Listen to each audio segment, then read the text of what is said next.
We all love a great story. Have you ever heard a story you just thought, wow, that's a great story. I want to share that with others? That happened to me recently.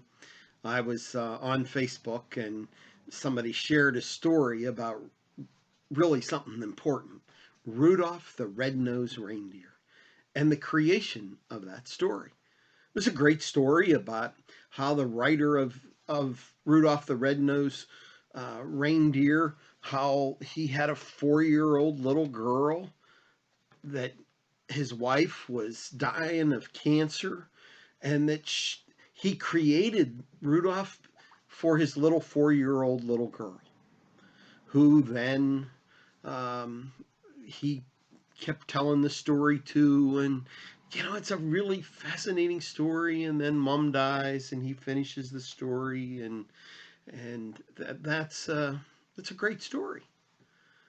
Well, when I heard that story, I thought, I want to share that. I wonder if there's more to the story. So I looked it up. I began doing a little research. And what I found out was the story's only partially true.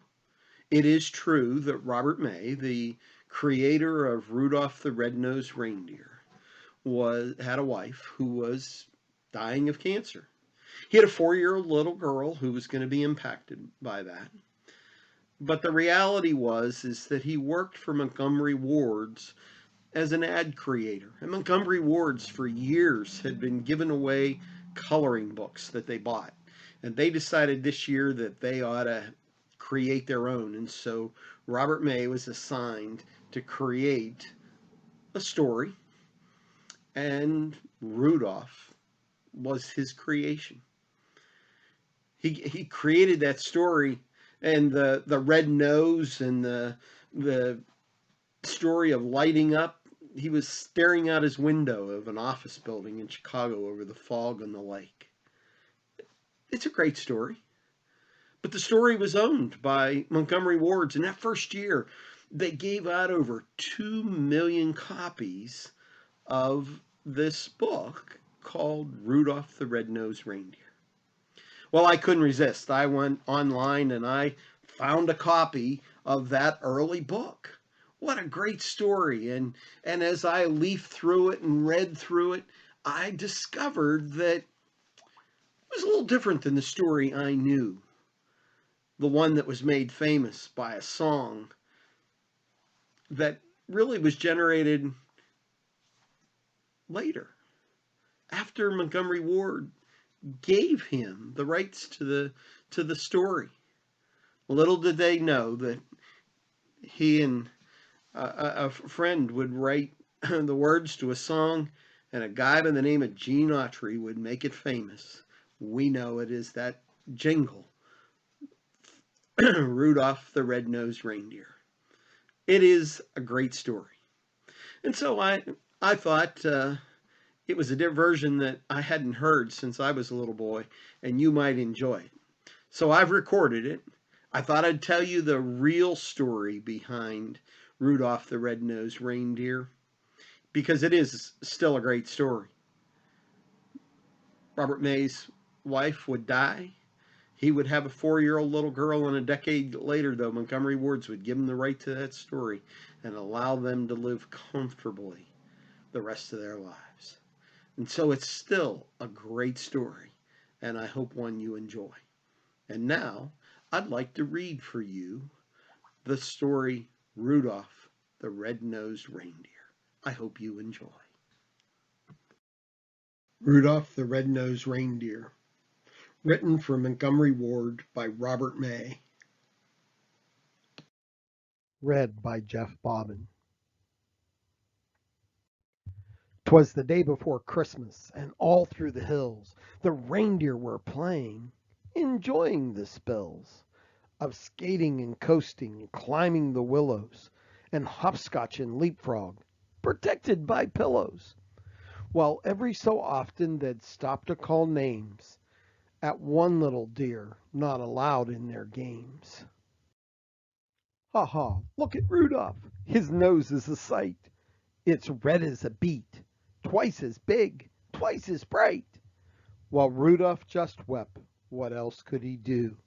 He knew that the things they were saying were true. Where most reindeers' noses are brownish and tiny, poor Rudolph's was red, very large and quite shiny. In daylight it dazzled, the picture shows that.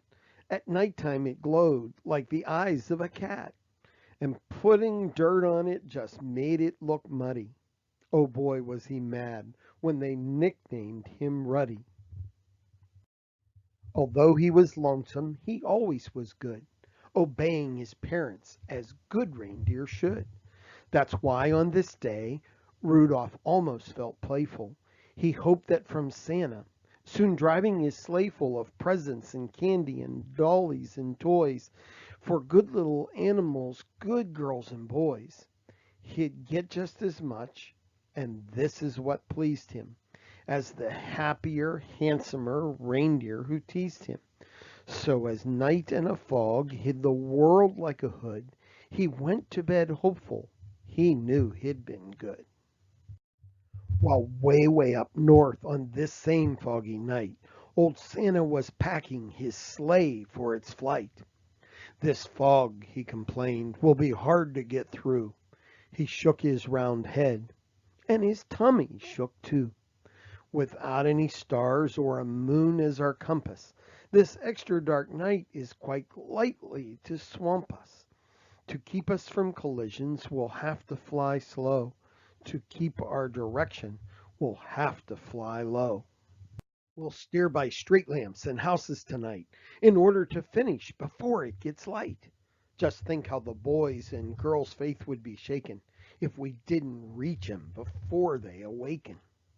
Come Dasher, come Dancer, come Prancer and Vixen, come Comet, come Cupid, come Donner and Blitzen. Be quick with your suppers, get hitched in a hurry. You too will find fog, a delay and a worry. And Santa was right, as he usually is. The fog was as thick as a soda's white fizz. Just not getting lost needed all Santa's skills. With street signs and numbers, more difficult still. He tangled in treetops again and again, and barely missed hitting a tri-motored plane. He still made good speed with much twisting and turning, as long as the street lamps and houses' lights were burning. At each house, first noting the people who lived there, he'd quickly select the right presents to give there. By midnight, however, the last light had fled, for even big people have then gone to bed. Because it might wake them, a match was denied him. Oh my, how he wished for just one star to guide him. Through dark streets and houses, old Santa fared poorly. He now picked the presents more slowly, less surely. He really was worried, for what would he do if folks started waking before he was through? The air was still foggy, the night dark and drear, when Santa arrived at the home of the deer. A ledge that he tripped on while seeking the chimney gave Santa a spill and a painfully skinned knee. The room he came down in was blacker than ink. He went for a chair and then found it a sink. The first reindeer bedroom was so very black, he tripped on a rug and fell flat on his back. So dark that he had to move close to the bed and squint very hard at the sleeping deer's head before he could choose the right kind of toy, a doll for a girl or a train for a boy. But all this took time and filled Santa with gloom, while slowly he groped towards the next reindeer's room. The door he just opened, when to his surprise, a dim but quite definite light met his eyes. The lamp wasn't burning, the glow came instead from something that lay at the head of the bed. And there lay, but wait now, what would you suppose? The glowing, you guessed it, was Rudolph's red nose. So this room was easy, this one little light. Let Santa pick quickly the gifts that were right. How happy he was till he went out the door The rest of the house was as black as before.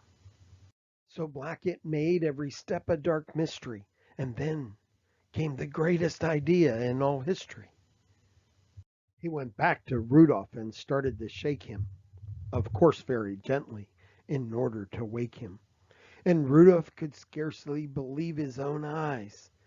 You just can imagine his joy and surprise at seeing who stood there, so real and so near, while telling the tale we've already told here.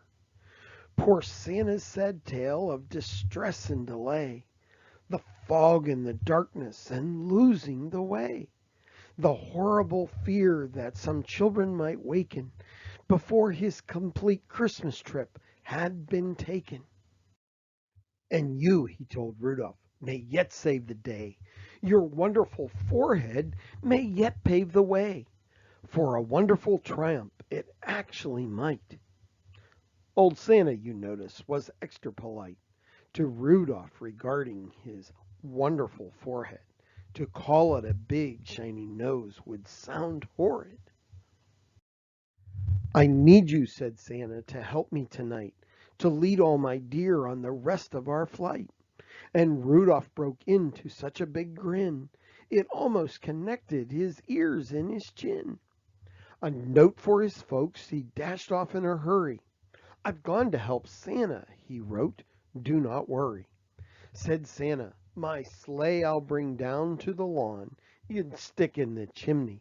And flash, he was gone. So Rudolph pranced out through the door very gay, and took his proud place at the head of the sleigh. The rest of the night, well, what would you guess? Old Santa's idea was a brilliant success. And brilliant was almost no word for the way that Rudolph directed the deer in the sleigh. In spite of the fog, they flew quickly and low, and made such good use of the wonderful glow from Rudolph's forehead at each intersection that not even once did they lose their direction. While as for houses and streets with a sign on them, they merely flew close so that Rudolph could shine on them.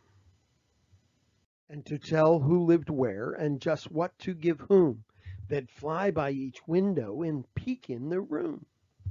Old Santa knew always which children were good, and minded their parents and ate as they should. So Santa selected the gift that was right, while Rudolph's forehead gave just enough light. It all went so fast that before it was day, the very last present was given away.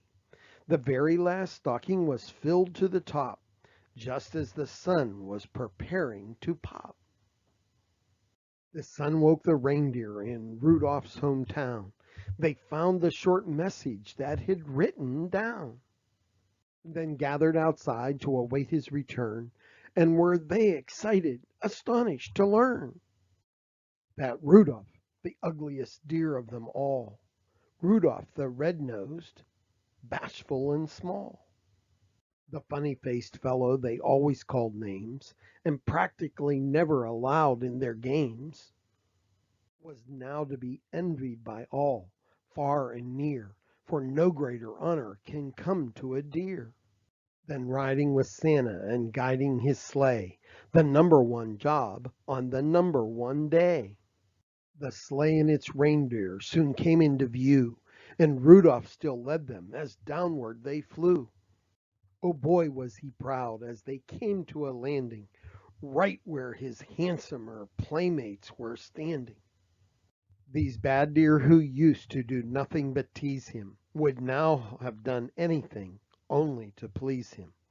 They felt even sorrier they had been bad when Santa said, Rudolph, I never have had a deer quite so brave or so brilliant as you at fighting black fog and at guiding me through. By you last night's journey was actually bossed.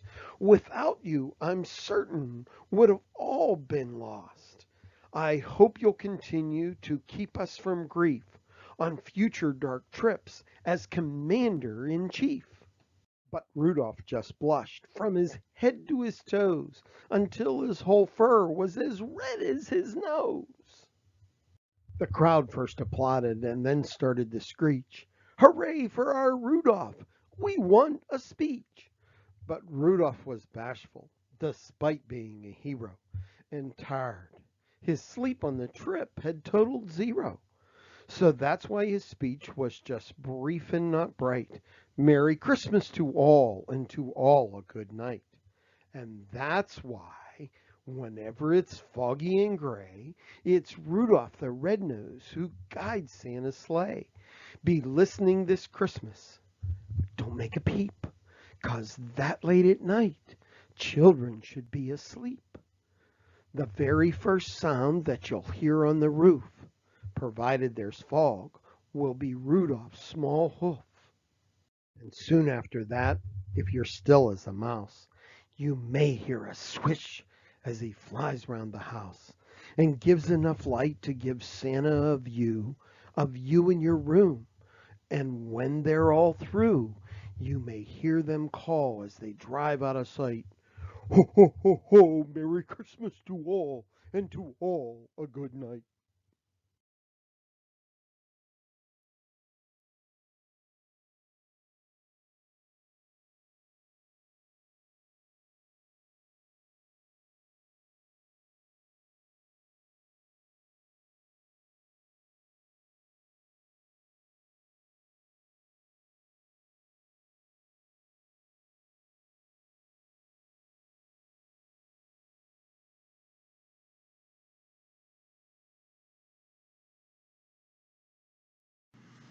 I hope you've enjoyed Rudolph the Red-Nosed Reindeer.